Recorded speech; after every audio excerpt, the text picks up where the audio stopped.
back with my co-host, Jenny Hutt. Jenny, there we are. Still with us, Mark Eiglash and Lonnie Coombs. And a reminder that days after Travis was murdered, 1,000 people or so, including Jodi Arias, crowded into a Mormon church in Mesa, Arizona. Well, hold on. Tonight, we have an exclusive look inside that service that you just will not see anywhere else. We've got some great footage. You'll get to listen, coming up here, to how Travis Alexander's sister Hillary memorialized him. Take a look at this. I have big shoes to fill. My brother was a fabulous speaker, and I'm not. He also loved to travel.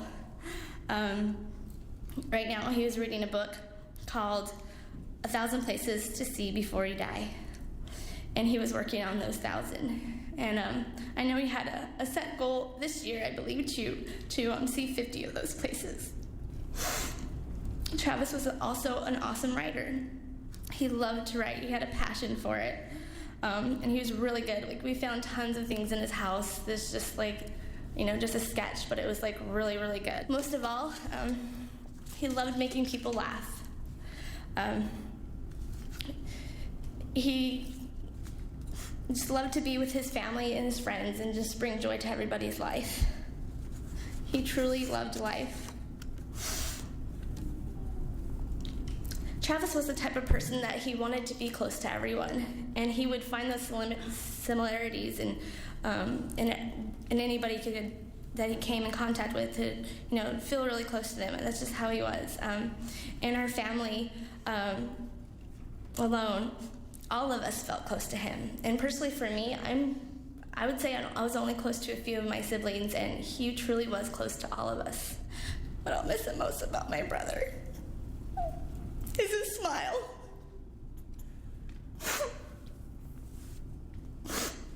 I loved his big smile, and it was so cheesy. I just loved it. Oh, Jenny, I saw you react to this. It's just so heartbreaking, this poor family. It's her brother. And the fact that Jodi was at that memorial, I can't. Dr. Drew, how are there people that walk the earth like that? Like, who behaves like that? She killed him, she showed, I don't get it. And I try to understand what she would hear, how she could not, I don't know. Okay, let's talk to our guests, because they were at the memorial. Joining us, Tyler Farnsworth and Alicia Shabel, both were very good friends of Travis, and Alicia's on the phone. You were both at the service. I'm going to start with Alicia. I'm going to pronounce your name right. Is it Alicia or Alicia? It's Alicia. Alicia, thank you, Alicia, for joining us. And you met Jodi for the first time at the service. What did you observe? Oh, my goodness, Dr. Drew, she came right up to me. And, you know, as you said, thousands of people were there. And she came right up to me, beelined it right up to me. In fact, when I walked in, as you can imagine, I'm very somber. This is, you know, one of my best friends. I'm there to, you know, mourn his loss, and she's wanting to talk about working with me in the future with photography, and I just couldn't believe it. Wow. And I also heard, I guess, Tyler, I'll go to you. Witnesses said that she was smiling and she had a peculiar grin on her face. What did you notice, Tyler? She was. It was odd. She came in, you know, and like was just said, was shaking people's hands, congratulating them, or not congratulating, but sympathizing with them like a widow, I guess a black widow. You know, she had come in there and had that odd grin on her face and would just stare at the speakers as they were telling all these loving stories about his life. Tyler, really odd. While like that moving testimony that we just heard from Hillary, she was smiling during that? She would just sit up there and stare at him with those creepy eyes that we know. She would just sit there and stare at him and have a little grin on her face. It was so odd for us to see her there. Did anybody start to think, because of her behavior, did she seem even more suspicious because of that, or did you think that? Yeah, I mean, we thought it was odd that she even showed up. You know, a lot of us had suspicions of her from the very beginning. And so to have her show up there was kind of a slap in the face to all of us. And we really didn't understand why she would even come down to this. And now knowing what we know now is even that more infuriating. Alicia, did you have a similar reaction? Well, yes, actually, something told me right before she actually approached me that she had done it. And, you know, I will never, ever forget that feeling. It's the most darkest feeling you'll ever feel. And so with that said, having that feeling, I continued to watch her like a hawk kind of, the rest of the night. And she had a lot of odd behaviors. She made a book of all of the pictures and had all of his friends and family sign it. I have yet to know where that book surfaced, if the family does in fact have it, but she specifically read over my shoulder, "Oh, I love what you wrote there." I mentioned something about the fact of, "This isn't goodbye, Travis. It's see you later. I love you." And she's like, "Oh, I love what you wrote there. That's so sweet." And just her, her creepy grin. And I looked back at her, and I just couldn't believe it. Are you for real right now? Like, this is my moment to mourn his loss. And she's wanting to just, constantly get into everyone's conversations. And privately, there was about a handful of us left at that table. We're all sobbing. People are talking about who could do this to Travis, and she's like, and she's going along with it, like, yeah, who could do this? She's in that conversation, Alicia. She's in the conversation as what kind of monster could have done something so vicious and slaughtered him like this. Yes, fantastic. Going along with it completely, trying to create tears of sorrow and just trying to, I just can't believe it looking back. I don't know. Nauseating. Nauseating. Let me give you a little more look inside the memorial for Travis Alexander. Here is Deanna Reid, our friend who has been on this program before. She was a former girlfriend, and then ended up being a very, very close friend of Travis's. Take a look. Since I first met Travis, I always saw something special in him.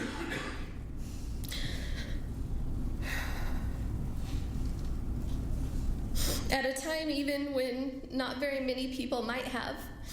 When they might have just seen him as a young punk kid living in a house with a bunch of other guys in Riverside, California, driving around in his beat-up Honda Civic, telling everyone that he was going to be rich and he was going to change the world. Recently, I was on the phone with him.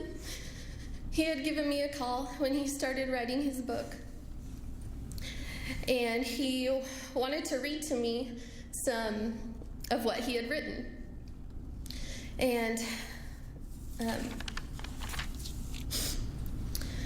when he was done reading what he had written for his book, he anxiously asked me, "So what do you think?" And I told him how well written it was, how amazing it was, and I thought, I can't believe, like, I've heard this story that he was telling me that he put in his book a couple of times already, but I had never heard it so eloquently put. And then we just started reminiscing about old times and laughing, and then there was a pause in the conversation, and I said, "I love you, Travi, and I'm so proud of you." And he said, "I love you too, more than you know." Travis changed my life.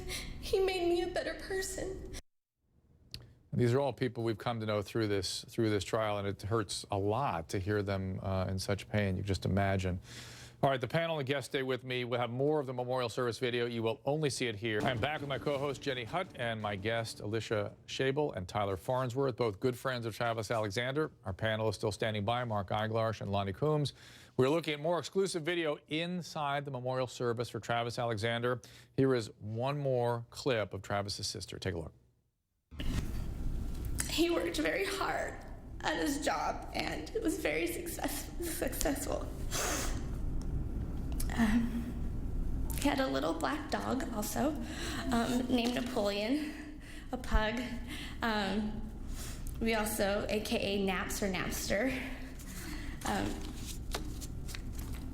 Travis enjoyed biking. He had this really decked out outfit that he'd wear.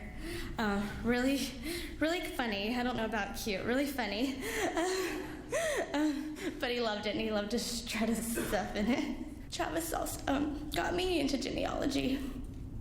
And every time we would talk about genealogy, we would sing the song, "Genealogy, I'm doing it." And we just loved it, you know. He also loved to travel. Right now, he was reading a book called 1,000 Places to See Before You Die. And he was working on those 1,000. And I know he had a set goal this year, I believe, to see 50 of those places. Alicia, what is it like to hear that all now after the verdict? It's gut-wrenching, and I'm glad I'm not on camera right now, Dr. Drew, because I'm tearing up, and that would not be pretty. It's sad. It's terribly sad. It is very sad. Yeah. Tyler, your thoughts?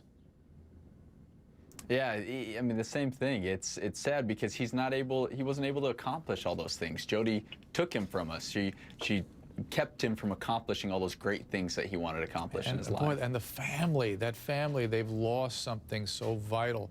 Mark, is all this going to come to bear in the final phases of this trial?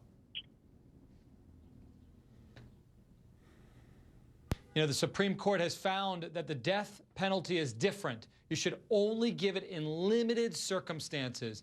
And I think that when they hear from the victim's family, especially if they tell the jurors that this is what they want, that Travis also would want her to pay with the ultimate sanction, it's going to be very difficult for them to turn their backs on the family and what they want after they've lost so much. Lonnie, you agree?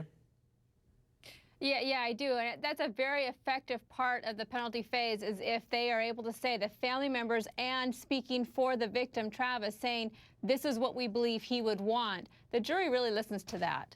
Well, Tyler and Alicia, thank you so much for joining us. And it really, you know, we've all become very connected to the family and to the suffering. And I'm hoping this kind of wraps up and they can get on with their life a little bit. It's just got to be excruciating. Thanks for joining us. Yeah, Alicia, real quick. Can I add one thing? Please.